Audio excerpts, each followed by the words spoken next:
Hey folks, in today's early impressions video for Europa Universalis 5, I'm going to show you the first 30 minutes of gameplay of this game so you can see how the game plays actually running. We've seen a lot of this game in the Tinto Talk series, but this is the game actually running and how the game would look if you were able to play it as well. So the first thing you can see here, this is the realm selection screen, who you want to play as. We are going to be playing as Scotland in this campaign, so we're going to zoom in all the way over here. As you can see, the map looks fantastic. I really like how the map looks.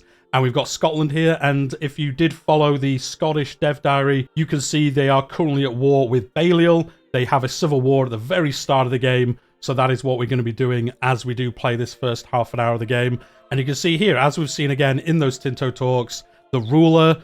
I will say, look how good the rulers look. I know there's still improvements to be made, but I think the moving in-game version looks so much better than the static version we have seen in dev diaries. Anyway, we are going to skip through some of this because I want to show you as much of the game as I can in this half an hour I'm allowed to show you. So yeah, we're going to be here, King of Scotland. You've got the Highlands, you've got the Scottish, you got the Norn, you got the Low Franconians in the realm as well. It is obviously Catholic.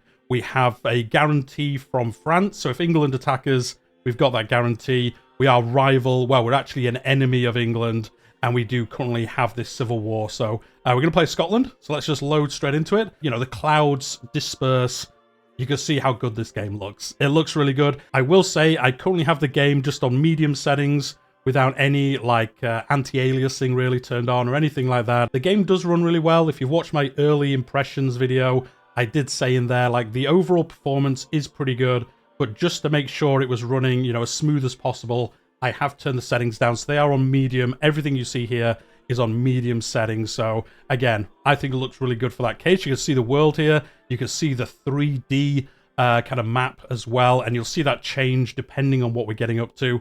But as you can see already, there's a bunch of things we're getting told to do up here, and if you played EU4 before, this looks kind of similar to things you've seen, like a really nice UI for EU4. There's a bunch of things hidden in here that we do also need to be doing. The first thing we're actually going to do is turn off a bunch of the automation. So in the main menu, before I selected the country, you actually get these cool sets of menus where you decide like what kind of game you want to play as. So if you're a trader, you can see this on the right-hand side.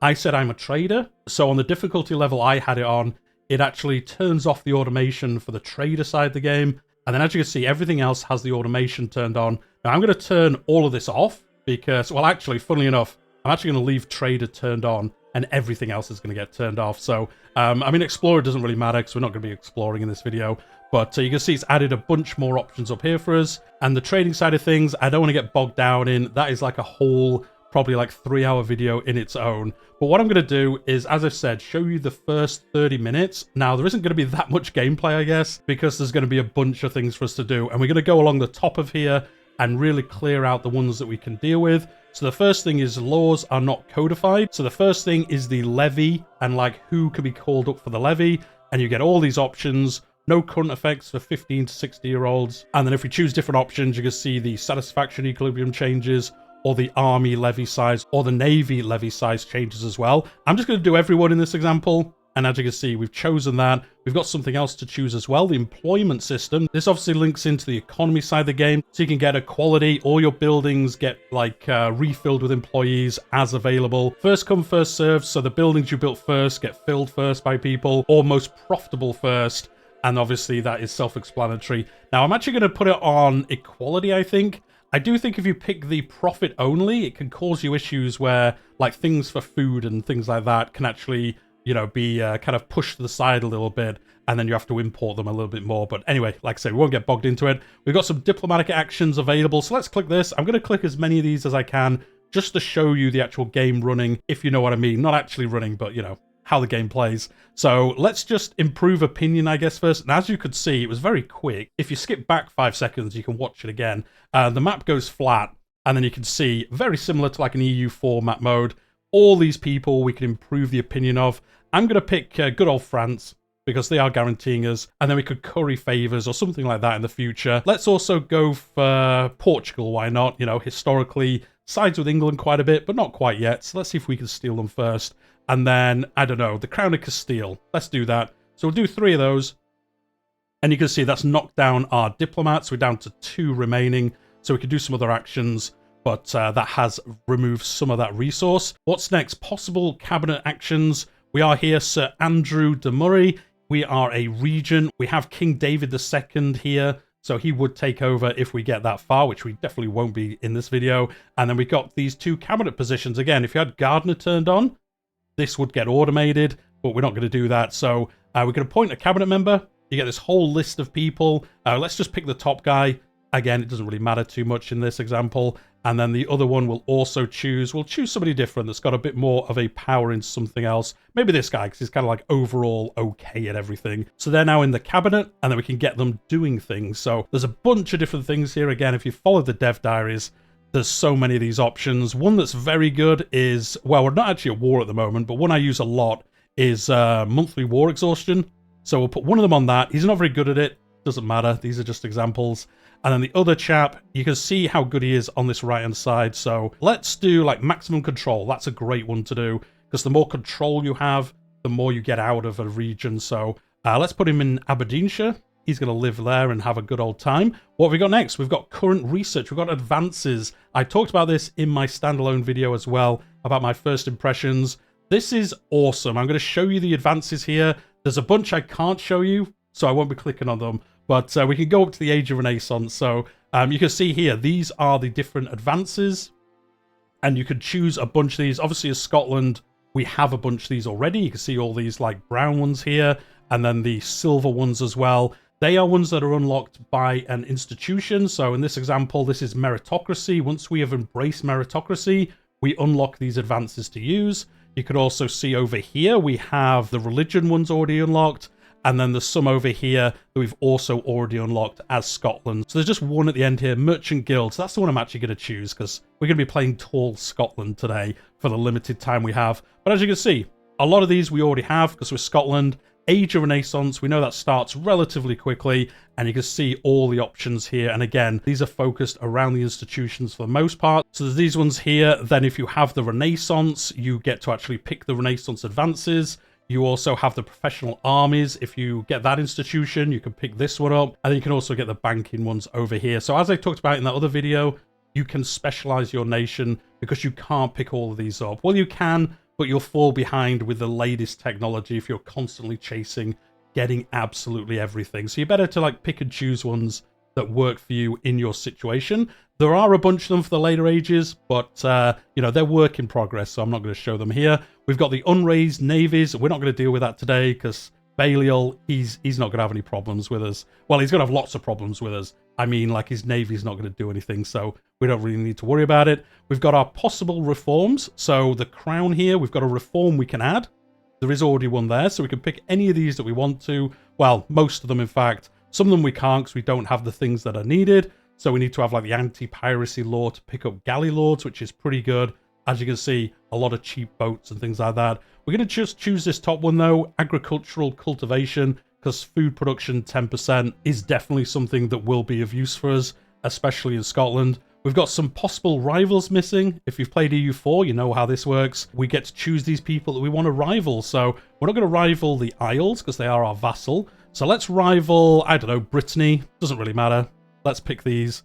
There we go. And we'll pick Aragon. Why not? We tried to ally with these two. Let's pick Aragon as a rival. And there we go. We got that sorted out. The next thing is over cultural capacity limit. This is all about like your cultures in your realm, things like that. It's in a bit of a tough situation if you're playing as Scotland, so we're not actually going to do anything with this. I'm just going to right click this one away. But this is all about, you know, who you have accepted, tolerated. Again, if you played EU4, you know what's going on. The next one is part of the new things, obviously based around population. We've got buildings missing employees, we've got clan seats missing people. There's not a lot of clan stuff going on. This is really when they started to get hammered out of existence a little bit. So we don't need to worry about that one too much. We've got the underage heir. We know about that already. We could get rid of that one. We've got unprofitable buildings. So we've got 2 masons, one in Inverness, one in Aberdeen, and they are not profitable at the moment, but that will probably change. So we don't need to worry about this. This is very good though if you build a certain industry maybe, and then due to trading, due to new things being discovered, you can have buildings that later aren't as profitable. So you might want to get rid of them, close them, something like that. We don't need to worry about that too much. We've got unhappy estates. Again, if you've played EU4, this is all about keeping the different estates happy, and you can see those across the top left-hand side here. We don't need to worry about that too much. The next one is lack of commander. We're actually going to fix that in a second. We have got this ship. Do you know what? Let's put a captain on there. We'll pick somebody who's not that good, because we're not going to use it at all. So we'll just put him there.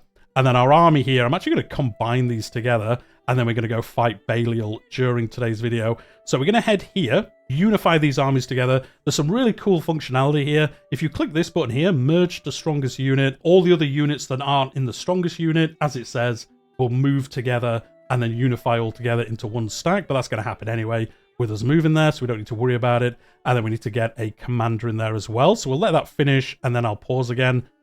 It is almost done. There we go. They're all together now, having a good old time. So let's merge them together. We'll get a commander in there. They do have the traits similar to other games, especially Crusader Kings if you've played that. Now, funnily enough, for Scotland, they're nearly all maritime based, but we have got one here with army movement, so we'll pick him. Why not? And then we've got non-integrated provinces. This is like coring in EU4. This one isn't that integrated. Now, funnily enough, it's right in the north, so even if we integrate this, the control's going to be so bad, it's not even going to be that useful to us, but we might as well try and make it better, especially in this example. So actually, one thing I've already done, I'm actually going to undo, and that is the cabinet. Increase control, I'm actually going to change that to increase integration. It's down here somewhere. There we go, speed of integration. And then we could do that on Sutherland, and then that's going to help speed that up that little bit, make it happen that little bit faster, which is nice. And then we do have the First Scottish Civil War, and that is what we're going to be doing now. I rushed through all that stuff. Again, as I said in my previous video, if you did watch it, about my general first impressions, I said in that video, and I'll say it again now, if you've got any questions about anything that you see, do put them in the comments down below, and then I'm going to make a follow-up video later today or tomorrow and go through all the questions and answer them the best I can. So do put them in there if you have any kind of question. I can answer most things about the game. There isn't much that I'm not allowed to talk about. So yeah, put them in there and I'll do my best to answer. But anyway, do you know what? Let's do this war. So one thing to remember here, like Imperator Rome, if you ever played that, is that the kind of capital of a province, once you take that, if there aren't any other forts in that province or that location, you take that entire kind of province. If you take that, and you can tell them by this flag, see the Scottish flag flying there, and you can see this one doesn't actually have one. We'll see it further down here. Yeah, if we took Dumfries, we'd get all three of these, I think, would come. Well, no, actually, there's a fort here. So these two would join us, I think. And then this one, we'd have to siege the fort down. So that's how that works. Again, if we took Lanric here, whatever it's called, we would get Stirling, but we won't because there's a fort there. So that's kind of how it works. It's really good. It makes warfare a lot less tedious, especially with the automation. You can automate armies, tell them to just go carpet siege, and they'll just go do it. Kind of similar to EU4, but I feel it works better here. But do you know what? I know why you're all here. You want to see some warfare. So let's go down and try teach Belial a lesson. So we're going to come down to Dunbar and try show him what we're all about. I mean, we've got like, what, nearly twice the troops as him. So we're going to win this relatively easily. You can see us walking down. Look at the animations. Again, this is on medium settings. So things don't look as good as they can, but I just wanted it running as smooth as possible. This is running at speed 3. I could go speed 4, but when I'm at war, I quite like being at speed 3. And you can see here the sieging. I will say, I didn't talk about this in the early impressions video. I'm not a fan that the sieging came back in the exact same way, really, it was in EU4, but that is currently what's going to happen. And you can see the battle here, very similar again to EU4 kind of stuff, but you can see them fighting each other. You can see the different flanks, which is different. If you played Crusader Kings 2, that had a system very like this. We're absolutely crushing this guy. He's just going to lose. There we go. The Battle of Dunbar was won. We gained a lot of experience. Oh, wait, no, we're on this side. We gained less experience than him, even though, you know, all the people who got experience nearly died. So we gained 15 prestige. We gained some war exhaustion just by fighting, which seems a bit harsh to me, but it is what happens. Oh, we've got a cool event here we can deal with as well. But we did gain some army tradition, and yeah, we absolutely destroyed them. But we will have to fight them a few more times. The King's Educations. This is David II, or David, I guess, maybe. Hushed voices in our court whisper the young King David is not adopting true Scot sensibilities while exiled in France. They fear upon his return that he may be ruling as a foreigner. Again, I think this 3D character just looks so much better in this version than it does in any kind of like still screenshots that we've seen.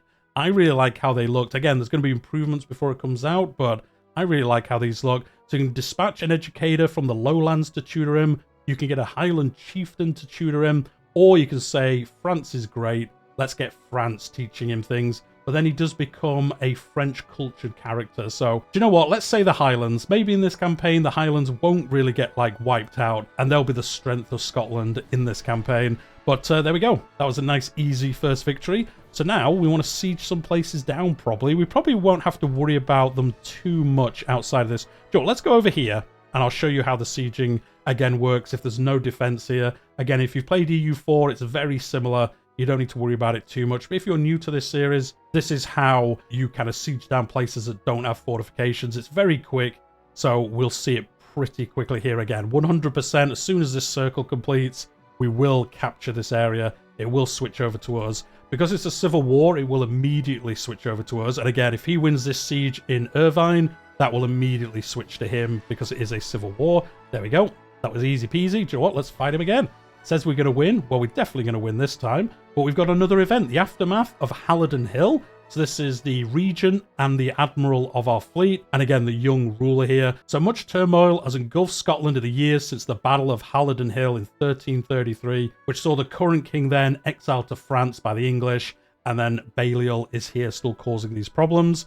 So you can see this little icon here. This is the historical option. So in a bunch of events in this game across all the different realms, this will have the option that would historically kind of have happened. So you can see here, we will defeat Balliol and secure his reign. So we're getting some stability, some legitimacy. We get aggressive push into Balliol lands, which aids us in sieging places. And it also moves our societal value towards offensive rather than defensive. Or you can be like a little bit more defensive, but do you know what? We're just going to destroy Balliol, so it's fine. Dunbar Castle, I won't read all of this. Again, I'm trying to get as much of this in the half an hour that I have. So Dunbar basically gets a castle for free for doing this. So they're going to get a little castle over there, which is great. We destroyed them immediately. And in fact, I think we just wiped their army. So what a good time. We're going to come down to Stranraer down here, and we're going to siege that down because that should capture these two areas, and you'll see how that works. So as that's happening, I will show you the societal values because it is really cool how it looks. So you've got the values bit up here, and you can see all these different... It's probably quite small on the screen. I tried to make the UI as big as I could, but there's only so far you can go. So you can see here we've got decentralization, traditionalist. If you played EU4, these were like the idea groups that you could choose. But funny enough, you could end up choosing both of them. You could be a quantity army and a quantity army at the same time. Whereas now you can't. You've got to be quantity or quality for your army, and you get different bonuses. And as you can see, these bars move up and down depending on events, what you do, what kind of buildings you build, what laws you have, what different event options you choose. All these different things can affect it. And if you want it a certain way, like if we wanted to be innovative instead of traditionalist, I've got to like drag Scotland into being innovative. You can't just press a button and be like, oh, I'm innovative now. Kind of like you can in EU4. You have to put the effort in. As you can see, actually, because this is a civil war, we immediately captured all of this province. So you can see there how that works even quicker than it would usually have worked. So we've got the Isles up here. They are involved in this war, but do you know what's going to sidetrack us? The 100 Years' War. So in the year 1337, tensions between England and France reached a breaking point. We have now got the 100-Year War situation, and that pops up here. You can have a bunch of these. We'll get the Western Schism at some point. We'll get a bunch of other ones. You get the Black Death as well, which will appear up here. But you can see this is the 100 Years' War. You can see King Edward and King Philippe. You've got the strengths of the two sides, how powerful they are at the moment. We can get an alliance with France if we want. So actually, they'll say no at the moment. So that's why we're trying to butter them up a little bit. So they'll say yes. We'll actually get an event later on where we can just get it for free anyway. So it doesn't matter. You see the Defenders of England, the Defenders of France. These are obviously all the counts and dukes because it isn't a unified place just yet. So there's a lot here, but it's basically all the tiny bits of France you can see. So they're gonna, you know, start having to go at each other, and France might call us in to help. The cool thing is about Scotland, if you play as Balliol at the start, you actually get to play kind of like buddies with England, and then I think you join the 100 Years' War on the other side if you want to. So that's a cool way, even with Scotland, to play the game in these different ways. We're actually going to attack him one more time, and then I'm going to split this army in half. Well, we defeated them a little bit there. The Isles were trying to come after us. As you can see, the game does slow down to speed 2 during battles. You can change that. If you click out of it, though, it just goes back to the speed you're usually playing. We're easily going to beat this army. Yeah, it's not even going to be close. We just need to wait for them to get whittled away. And there we go. They're done. Did we kill them all? Nearly all of them. So what a good time. So we're going to split our army in half. Half of them are going to go to Dumfries. And then the other half is going to go to Edinburgh. We're probably not going to get this finished during this video, but I did want to show you like how this plays. I just put another commander in there. Civil Wars, you've got to kind of fully win. We've got to remove all this siege, although not exactly. Sometimes it does end that little bit earlier. But if we put them here, you can see the siege going on. And then while that's happening, I can be showing you some other things. We actually accidentally fought him again, so that's good. We've got a Category 5 hurricane heading our way, so that's not ideal, is it? That could cause us some problems. We've got the Tyrant region. People think Murray isn't doing too well, but I'm going to put my trust in him. As you can see, all the estates not too happy about that, so maybe we'll just say we will not abide tyranny. We'll do that instead. So we're just going to tell him off a little bit, and the nobles aren't going to be too impressed with that. You can see along the top of here, we've got gold, we've got stability. This is our population, and as you can see, if you hover over it, it actually changes the map to the flat view, and you can see the current population in your realm. It's pretty cool, the animation of it happening. And then you've got the legitimacy, same as EU4, prestige, the same as EU4. This is our diplomats, and as they fill up, this is our war exhaustion, our manpower, which doesn't count levies, because levies are pulled out of the population. So that doesn't show here. This is for proper professional manpower. And then this is sailors. The more kind of harbors we have, the more of that we'll use. And then the more of that we have, the more we can explore and stuff later on. This is our current research, which is nice. And again, let me know what you think in the comments down below. But I really like the UI. It is going to have further improvements before it comes out. But actually seeing it playing, I think does look that bit better. Again, this character model looks way better like this. They're moving slightly, but not too much. And they're not really spammed anywhere. You can see in the top left-hand corner, this is Andrew Murray. He's our regent. He's just in the corner, and it's just a little portrait. You might not even realize it's 3D without looking too much. It moves slightly, but it looks really good, I think, in the top corner as well. So we're going to back this person. Why not? Doesn't really matter. We're going to just keep sieging this down. We'll beat this guy that is sieging down Dunbar. We don't need to worry about that too much. Before we finish, I'm just going to go through a bunch more of the menus. In fact, I'll pause, and I'll just show you some of them off. Again, I wanted this video to be, if you pick the game up now, how does it look? How do the menus work? How do these different features work in the game? I'm sure many other content creators are going to do your meme, you know, the Byzantines take over Europe or something like that. But on my channel, I like showing you how a game plays. I have a series that I used to do called The First Hour Of. So this is going to be the first half an hour of EU5 in its current state. So I'll show you again some of these menus. So you've got country. See this little cog icon here? This allows you to automate all these different bits. You can automate just certain parts of this. So in this example, you could automate country and it would take over all these tabs, or even you could just automate one of these tabs. You can automate estates, and then the AI will do all the estate stuff, and then everything else you have to do. So the automation is really good.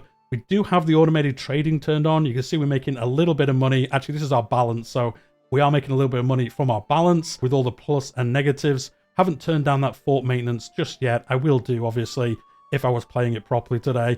We've got our markets next, and you can see that here we are part of the Dublin market. London market, not looking too strong at the moment. It will get better and better. We can actually form our own market once we have enough gold to do so. I don't think we can do it yet. Oh no, we could do if we wanted to. So we could make our own market in Aberdeen. If you do play Scotland, would recommend that relatively soon. But we are in the Dublin market, and then these are like the effects that we currently have. You can see trading. We got some current trades. We're currently bringing in some fur, because we're probably changing that into like clothing or something and then selling that clothing elsewhere. So that is pretty cool. The more power you have, the more kind of capacity that you have, the more trading you can do and the more money you can make. Or if you don't have food, you can bring in food, all those kind of things. A lot of dev diaries about this already. So if you are new to the channel, do go through my history. I'll put a link in the description down below to the dev diary series that I've been doing. You can see in this next one, this is buildings, this is production. So these are buildings that generally either make something or have some other effect, like stockades or building a settlement, something along those lines. The really cool thing about this, I'm going to show this before I forget, is you can search things here, and you can search anything that makes sense. So if I'm looking at this and I'm thinking, oh, do you know what? I really could do with some manpower right now, do like monthly manpower. At the moment, I can only build the sergeantry, but that is the only building I can build that has a manpower effect. I think if I put like wool in here, yeah, if I put wool in here, sheep farms. And I could just do this and, you know, press on the realm, and it will show here these green ones are where I can build them. Red means it's at maximum, I believe, or you can't build it there for some other reason. And it shows you all this information. There's so much on the economy side of this game. You will not believe how in-depth it is and how crazy it gets. I imagine if you played Victoria 2, you'll know how some of this works. Johan, obviously, pretty famously involved with that game. So a lot of that stuff has kind of come across into this version of Europa Universalis. But again, if you're not interested in trade, just automate it. The AI is really good at it, so you don't need to worry about it too much. But if you want to get in there, fiddle around with it, you can do so. You can see here as well, this is the Dublin market that we're part of. You can see some buildings that we have are missing beeswax and paper, so we might want to import those. You can see our population, they are missing all of these that they would quite like to have on their hands. And then also the food production, very important when a certain disease heads our way in the not too distant future. Next tab is going to be society. Again, culture here and how it is work. We've seen this already. The religion tab and different actions that you have if you want to. We've also got a saint as well. We've got Saint David. He is a saint and he is from Scotland. And you've got the people tab here showing your kind of population, the assimilation, if they're migrating, their literacy, which is very important in this game. It affects so many different areas of it. You definitely want to get that as high as possible in most campaigns that you're doing. You've also got, you know, separatism, rebel growth, all these different areas. Diplomacy, very similar to EU4, so we won't spend too much time on this. A much nicer UI, but, you know, similar kind of things. And then organizations, these are all the IOs, all these different features like Catholic Church, the Holy Roman Empire, the Tatar Yoke, the Lordship of Ireland. If we formed a defensive league, that would also appear here as well. It's really cool. And then the military, again, all these different units, the different bonuses, discipline, military tactics. Some of this that has been in Europa Universalis before, but some new things here as well. And then your levies, which are very important at the start of the game. And then, as I said in that other video, if somebody gets professional armies, you're in trouble. You're in real trouble. But you can get the regulars here, you can get mercenaries, and then the same thing with your navy as well. You got objectives. This is where I was saying where you can set up them to do certain things. You can see like focus siege, defend home territory. This is where an army will just stay in your realm. And if anyone comes into it, they'll attack them. So pretty cool, especially if you've got a huge realm. It can be pretty useful as well. The second to last one is geopolitics, expansion, all about, you know, getting colonies, exploring. Can't do any of that at this time of the game. You got maritime, just talking about the oceans and the seas around you.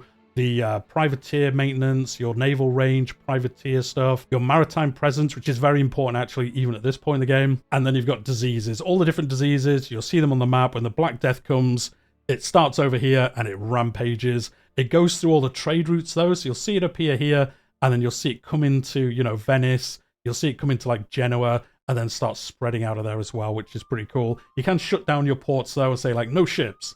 Doesn't help you that much. They're still going to come wreck you anyway.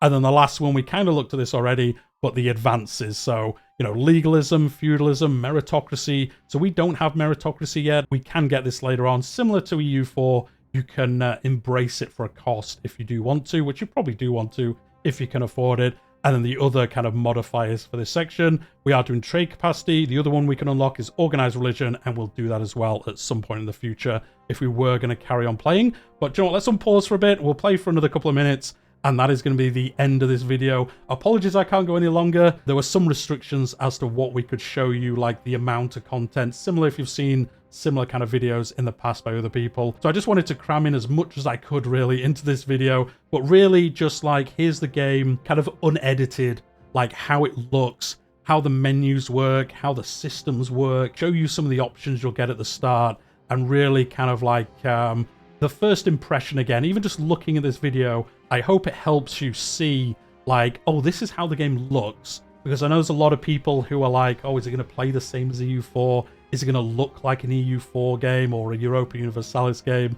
Is it going to play in a way I want it to? I covered that in my other video, so if you haven't watched that, do go watch it. I talk a little bit into that. But really, I wanted to show you like how the game runs. You know, there has been footage of that out by now, but I wanted to show you kind of, I guess, in my style, I suppose, like how it runs, how it looks. Obviously, there's going to be a lot of improvements before this comes out. The UI is going to get improvements. The game's going to get just general improvements. But again, this is kind of how it looks at this point.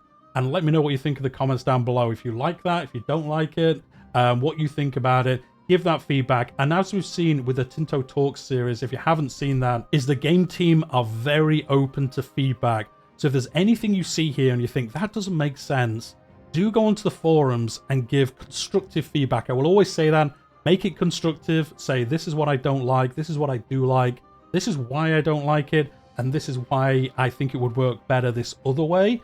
And then they'll listen to that. There's been so many changes made to this game. I think there's been like 4 or 5 dev diaries by Johan where he's already talked about, you know, this didn't work this way. Now we've changed it to this way. You know, somebody pointed out this culture's in the wrong place, so we've moved it to where it should be. Like a bunch of things around that they've changed. They're very open. When I got to go to the studio, that is one of the things they talked about, you know, listening to people. You know, they don't know everything and they know that. You know, they've got a lot of very, very smart people working on this game. Pavia is a legend, so's everyone on his team. But, you know, there's only so much they can do. You know, they're not a library of information. They look things up, they try to find the right information. But if they can't, you know, they do their best. But if you have an example of where this is bad, this is good, do go on the forums and give that feedback. But be nice about it, guys. Don't go on there raging. You know, they won't listen to you, or they shouldn't listen to you if you go in there raging. Go in there, give your good feedback, and then we'll see this game as it progresses up to an official launch, how good this game is going to look. I said in that previous video,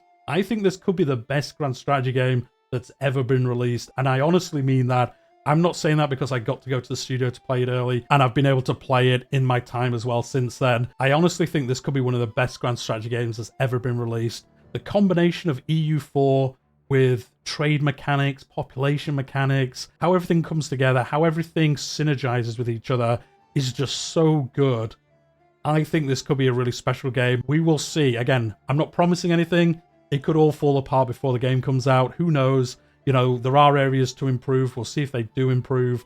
But let me know again what you think in the comments down below. That is going to be the end of the video for today. So I had that early impressions video, and then I had this where I've had unedited the first 30 minutes of gameplay so you can see how it actually plays. I know I didn't get to show you too much, but I did the best I could. And then, as I said, put your questions in this video or the other video. And then in the next day or two, I'll do a video answering all those questions. There isn't much that I can't talk about, so I'll do my best to answer them. Or if there's something that I don't know the answer to, but I know another content creator maybe covered it, I'll guide you to them and they could probably do better answering those questions.